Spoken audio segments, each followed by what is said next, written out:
A marine biologist was conducting some research in the Marshall Islands when he spotted a badly damaged and weathered boat on the beach of a nearby atoll. Curious, he decided to take a closer look. There wasn't anything of note near the abandoned vessel, and he knew the island itself was uninhabited, but he figured he may as well take a look around and see if he could find anything of interest. Not far from the destroyed boat, he did find something. A pile of rocks and stones, placed in an obviously intentional way, and marked with a cross made from driftwood. Pinned underneath one of the rocks was a stack of partially burned paper. Unsure of what to make of what he was seeing, the man scanned over the rocks again, his eyes settling on one that didn't look quite right. It didn't look right because it wasn't a rock at all. It was a bone. More specifically, a human jawbone. Obviously shocked by this, the man immediately alerted the authorities, who, even more shockingly, confirmed that the jaw belonged to a man from Hawaii. A man that, along with 4 others, had disappeared 10 years ago. So, how did he end up on an uninhabited island thousands of miles from home? And where were the other missing men? This is the mysterious story of the Sarah Jo and her missing crew.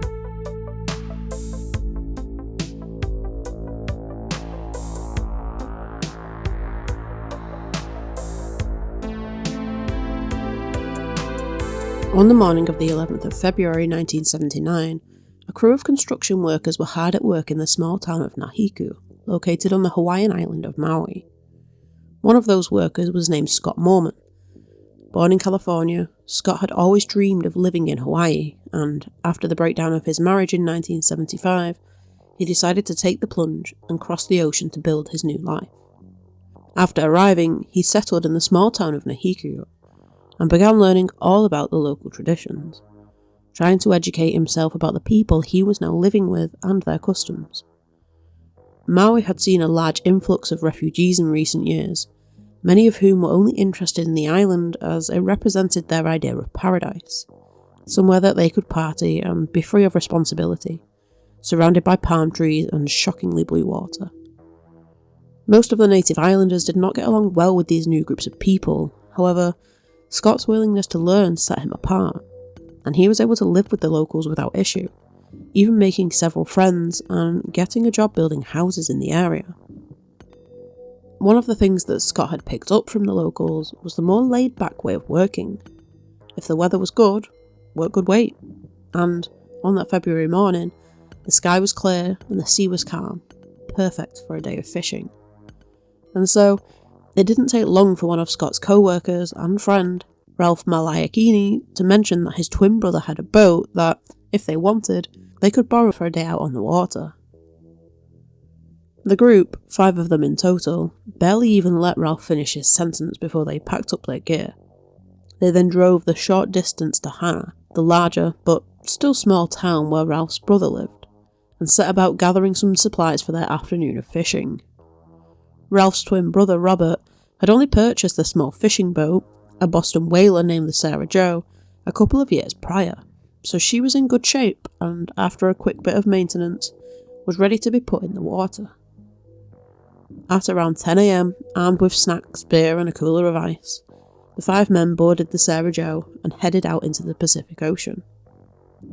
While none of the men were fishermen by trade, they had all spent an extensive amount of time in the waters around the island. If not fishing, then surfing or swimming. They were also used to simply watching the horizon for information about incoming weather changes, as Hana did not receive weather forecasts pertaining to that side of the island since they were such an isolated community. Scott and the other 4 men looked out across the blue waters and saw barely any trace of clouds on the horizon as they searched for the perfect fishing spot, drinking and laughing, enjoying the warm weather. Back on land, a light breeze began to sweep through Hana, quickly picking up speed. By 1 PM, the sea was choppy and the sky was dark. Torrential rain and gale-force winds battered the small town, damaging several buildings. Some areas became flooded as residents rushed to repair what they could, hoping to minimise the damage caused. Heli Kahi, the wife of Benjamin Kalama, one of the men on the Sarah Jo, went to the pier, searching the rough waters for any sign of her husband. She watched as other boats came to view, hoping that each one would be carrying her husband, but none of them were. The weather continued to get worse, and by late afternoon, she decided to contact the Coast Guard, fearing for her husband's safety.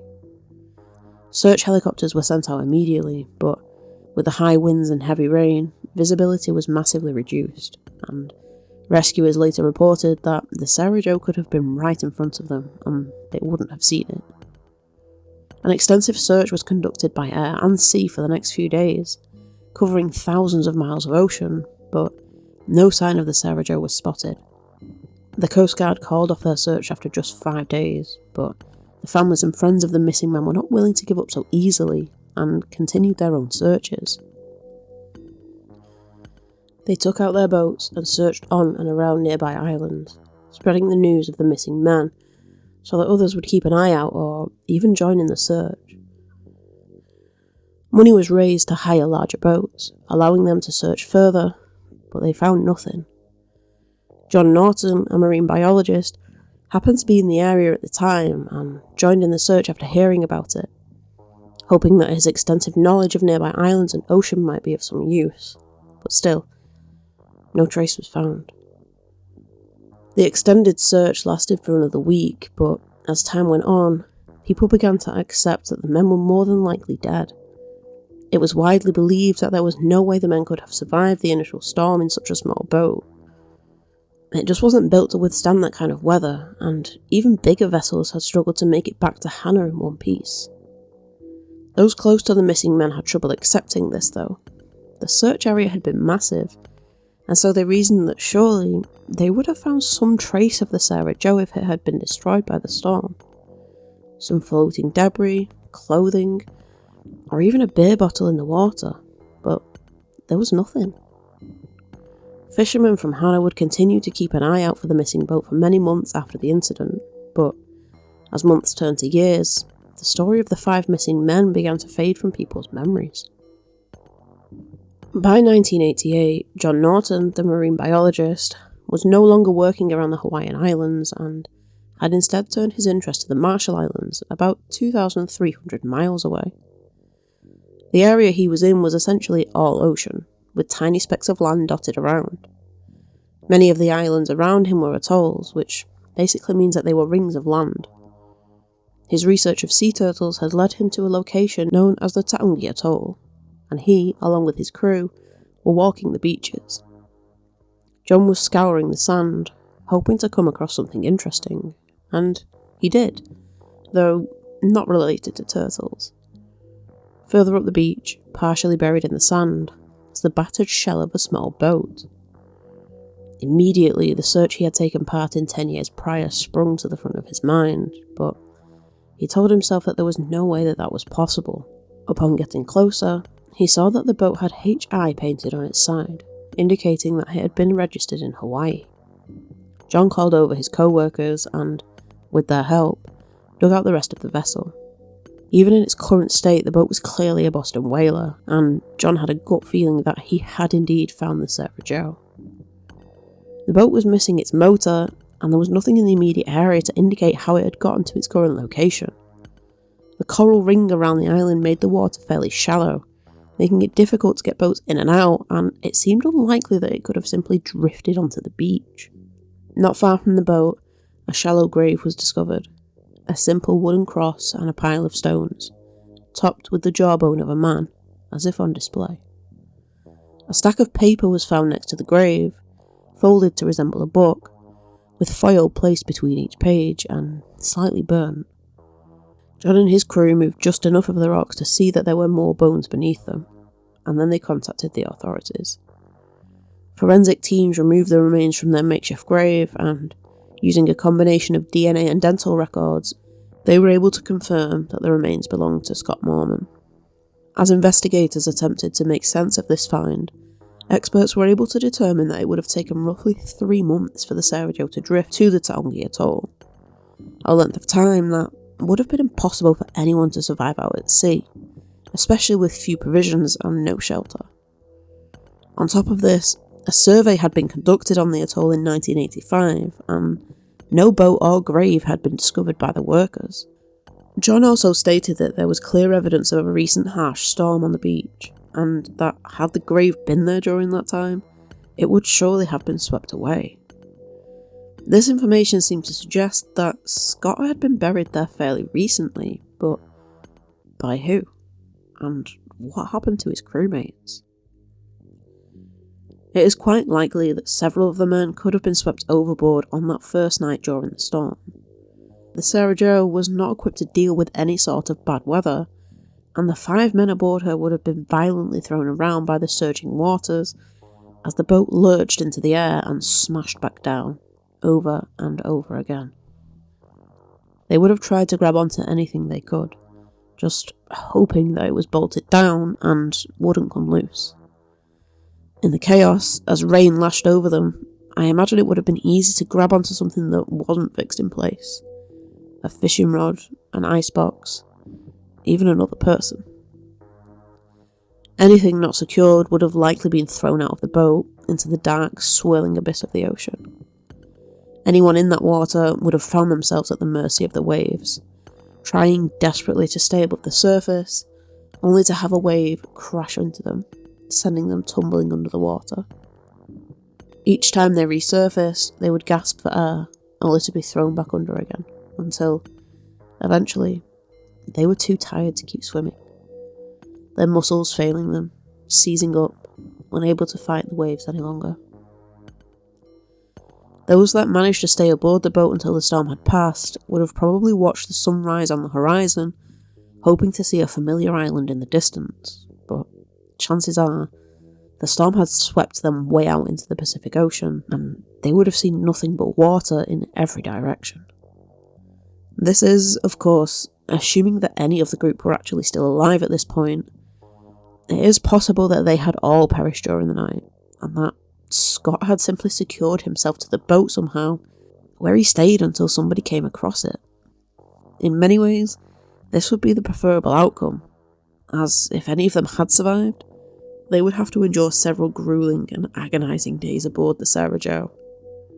They had very little in the way of supplies, and that is assuming that any of it had survived the storm. With no shelter from the blistering heat, and no source of fresh water, they would have become dehydrated very quickly, drifting in and out of consciousness, until eventually, they just didn't wake back up. If we assume that Scott was the last man alive, he may have pushed the bodies of his friends overboard as they perished, which is a horrifying thought. Eventually, Scott himself would have succumbed to the elements, and his body would have remained on the boat, drifting silently through the ocean. Many people believe that the Sarah Jo slowly drifted to the Marshall Islands, where a group of Chinese fishermen stumbled across it, and upon discovering Scott's remains, decided to steer the boat towards the closest atoll, where they buried him. The folded paper with foil between each piece could have been joss paper, which is used in several Asian cultures as part of funeral proceedings. Joss paper can either be burned or buried with the deceased, and is intended to ensure that they have sufficient wealth in the afterlife. Something like this may have seemed odd or out of place by those that found it, but to those that left it, it was simply a mark of respect, and it shows that they wanted Scott to have a proper burial. Reportedly, fishing was illegal in this area, and this may be why nobody was informed of the discovery. The biggest mystery in this case, at least in my opinion, is the fact that nobody seems to know where the Sarah Jo had been in the years before it had been found. If it only took 3 months to drift between Hawaii and the Marshall Islands, and a survey showed no trace of the boat in 1985, then there is at least 6 years of movements unaccounted for. Had it really been drifting the whole time? Without being overturned or sunk? Without Scott's remains being thrown into the ocean, and without any other boats coming across it? A few more fragments of bone were found on the beach, all belonging to Scott, and the motor of the Sarah Jo was located in the water nearby, having become lodged in some of the coral surrounding the atoll. But other than that, nothing has ever been found, and it is unlikely that we will ever truly know what happened to the crew of the Sarah Jo. If you enjoyed this video, please consider subscribing to the channel and leave any suggestions for future videos down in the comment section below. Thanks for joining me for this story, and keep yourself safe out there.